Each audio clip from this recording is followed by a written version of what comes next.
Zdravičko a milé bravičko, tu je Dogas Gaming a dneska je to návod, dneska vyšiel let's play, ale je to tu aj návod.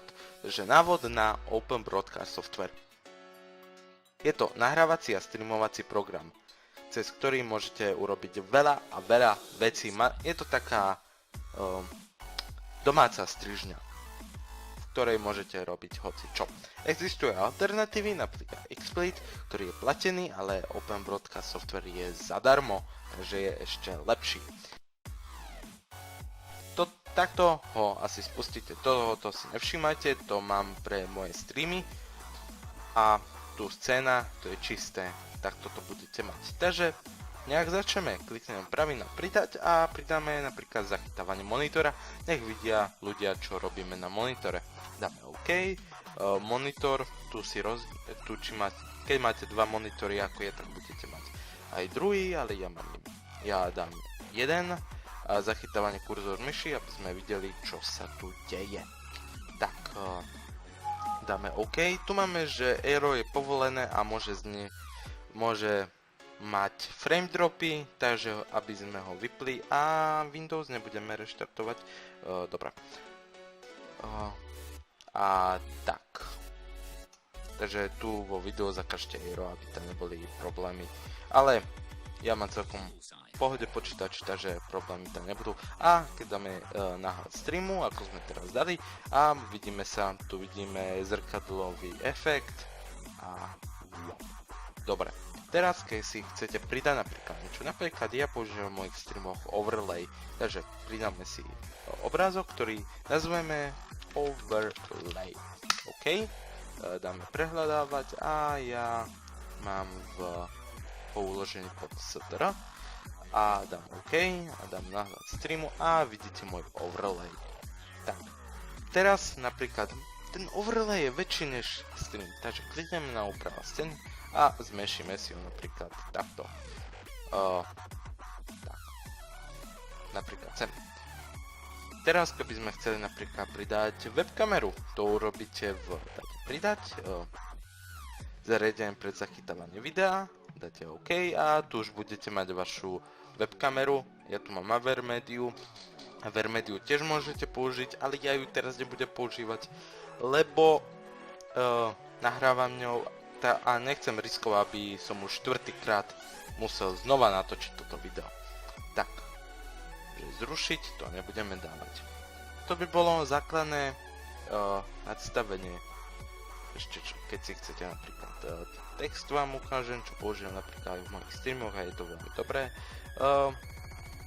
Dáte si pridať, dáte si text a dáme si nejaký pekný font, ja mám napríklad Futura, je môj obľúbený a dajte odber a dáme si custom text, dáme OK, pridáme ho a dáme úpravu scény a vidíte, je takýto malý. Ale my urobíme teraz, sme si to posunuli sem, takže pôjdeme do vlastnosti a tu máme vlastná veľkosť, čo si môžeme nadstaviť. Hop, to som nechcel. Tak a tu bude 400, OK, 400 a takto si to už doposunete a napríklad dáte si rýchlosť posúvania 5 a už tu máte aj posúvací text, môžete si tam a to je celkom pomalé, dáme 20, je to trošku svišnejšie. Hop, vyplo sa mi OBS-ko, takže ja som asi na niečo blbé klikol. Tak hop, scéna, tak a dajte odber a už to tu beží. Dobre. Streamovať môžete na všetky servery, ktoré podporujú RTMP, čo je streamovací protokol. To podporuje YouTube, to podporuje Twitch, Ustream, Livestream.com, Justin.tv a ostatné. Takže potrebné, čo si zmerať svoju upload speed v speedtest.net. Môj upload speed je dosť mizerný. Je to aj tým, že teraz uploadujem, ale aj tak je. Áno, som v Slovak Telekom. Je dosť mizerný, takže teraz rýchle vysvetlivky. Ak máte 1 megabit, tak je dobre streamovať v HD. Ak máte nad 1 megabitom, čiže 2 megabity, 3 megabity, 10 megabitov, dobre streamovať vo Full HD.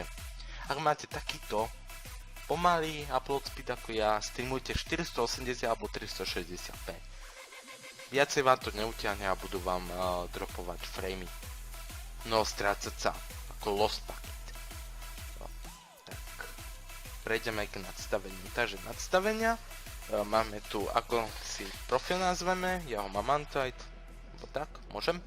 Takže tu mám svoj upload speed, mám tam 300 mám, 300 je celkom v pohode. Veľkosť medzi pamäte, to si pôjdete na stránku OBS Project a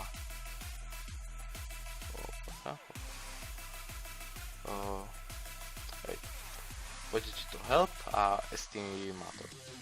Takže tu si nadstavíte, že máte napríklad, ja mám AMDčko, grafika v pohode a mám 360 a chcem streamovať v 640x480 recommend a tu už vidíme CPU na svoje 25 a toto sú nejaké hre a tu je dôležitý network, takže tu 306 a recommend buffer size 183, ja tu mám 234, ale to je celkovo jedno.